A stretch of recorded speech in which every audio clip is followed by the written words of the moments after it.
রাজবাড়ী মানিকগঞ্জ জেলায় নতুন এই সুফিবাদীদের বিচরণ রয়েছে। এদের প্রধান গোয়ালন্দ পাক দরবার শরীফের নুরা পাগলার বড় ছেলে মেহেদী নূর তাজ ওরফে নূরতাজ নোভা ও তার ডান হাত হিসেবে পরিচিত শরীফুল ইসলাম ওরফে এন্দ্রিস নোভা। ঢাকার উত্তরায় অফিস এবং গোয়ালন্দ দরবার শরীফ তাদের মূল কেন্দ্র। এছাড়া জেলার ভাঙ্গা, মধুখালী, সদরপুর, রাজবাড়ী, কুষ্টিয়ায় তাদের দরবার শরীফ রয়েছে।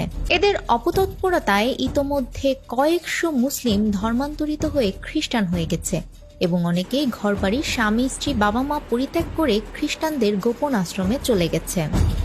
এরা ষড়যন্ত্র করে আমার মেয়ের খ্রিস্টান ধর্মান্ত করতেছে, কিন্তু আমি খ্রিস্টান ধর্মান্ত করতে দিব না। তার নাম হলো মুসলমান, আমি কি আজ খ্রিস্টান ধর্ম করতে দিব?